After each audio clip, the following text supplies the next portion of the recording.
So, The Men's Club Season 3, Episode 7. What did I tell you guys about Tyra lying unnecessarily and how I just knew that Tiara wasn't going to make it an issue?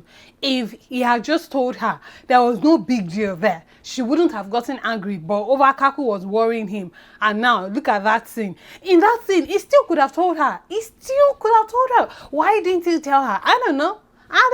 Hello, this is Anthony Monjaro. This is Blessing Egbe. This is Mona Lisa Chinda Coca. Hi, my name is Ashonya Michelle Raka, and you're watching Screening Room. Screening Room. The Screening Room. In the screen room. Screening Room with Adenike. By Adenike. You know how we do it, people. Don't touch that dial. Don't touch that dial. Please, please, please, please do not touch that dial.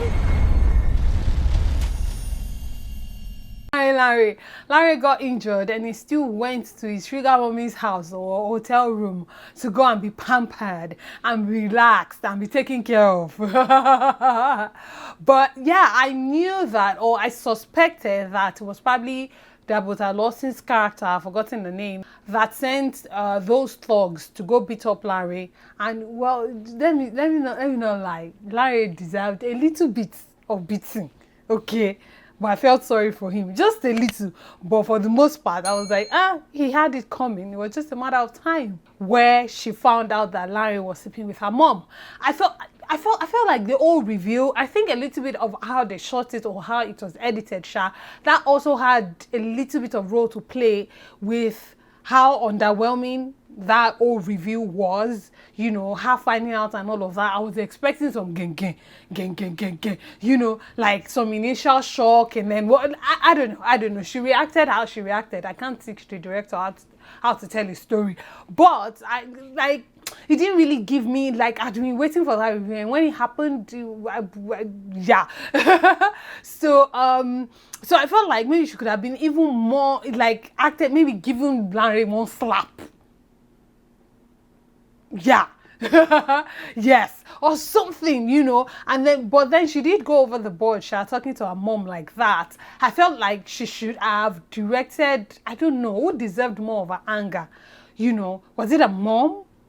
Yeah, a little bit of her mom, because her mom is sleeping with someone that's as old as she is, right? But then a little bit of the fact that this guy is also my husband or my fiance's best friend. So what's up? Yeah. So, but that old review, it needed to happen, and I don't know why she said she wasn't going to tell Louis.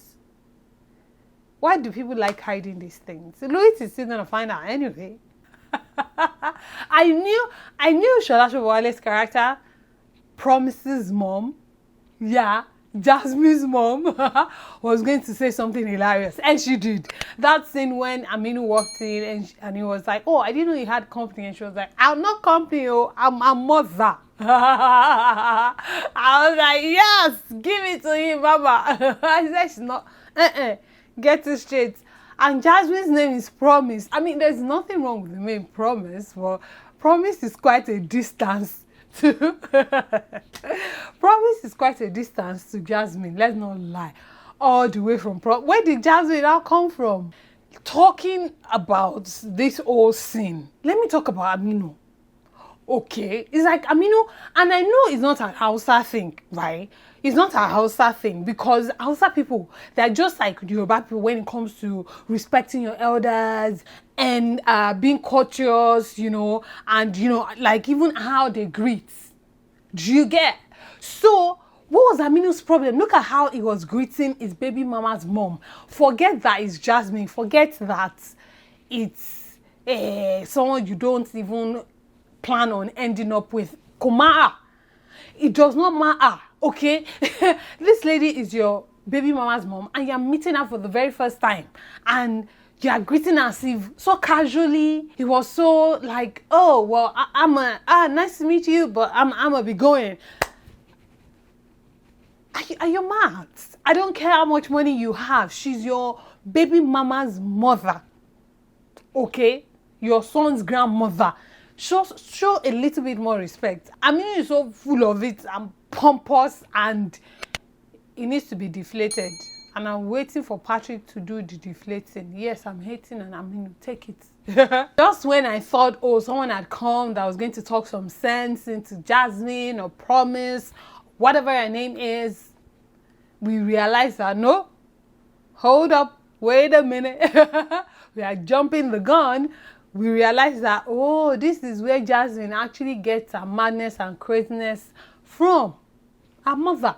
Because now the mama has jumped into the situation and we don't know how she's going to even mess up the whole situation even further. That scene where Louis went to Aminu's office to ask for money and all of that.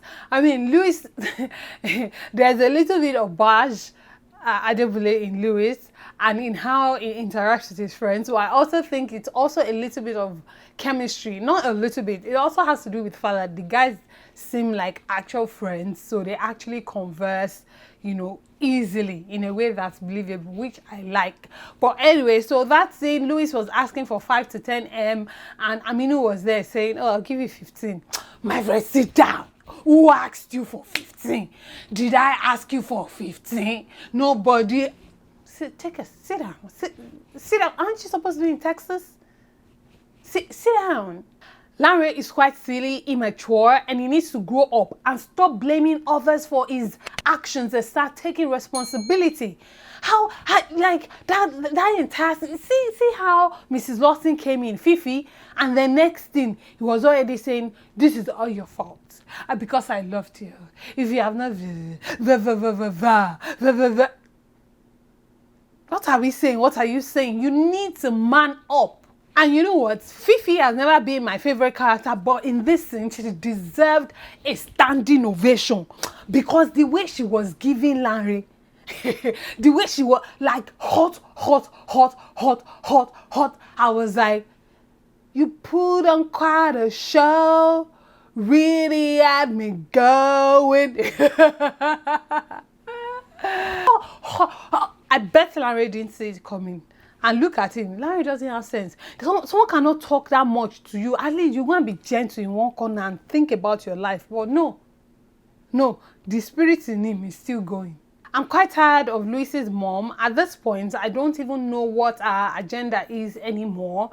But the fact that she's now starting to, well, how do I say it? Submit to Lola appears as if she's quite desperate to fix the situation and all of that. But we'll see how that turns out.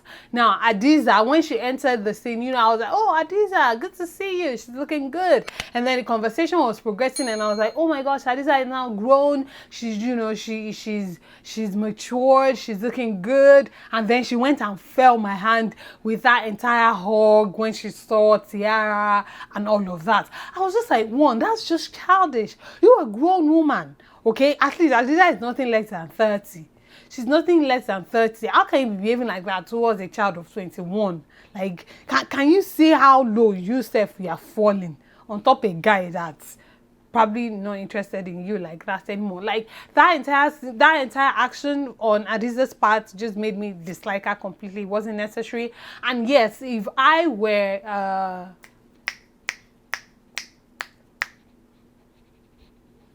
Tiara, I probably would have misunderstood as well, and she got angry, and now she has two things to hold against Tayo: the contract and then him hooking up with Tiara, or you know, him hugging Tiara, making it look as if, and even Tayo there was just there and someone was caressing your face and rubbing your back and giving you massage, and I was just like, it was all just too much. And I know Tiara is going to overreact, and really I can't blame her. What do you guys think of this episode of The Men's Club? Like always, let's continue the conversation down below in the comment section. Thank you guys so much for watching. I love you guys so much. Till I see you again very, very soon. Remain in God and God bless you. Mwah. Bye.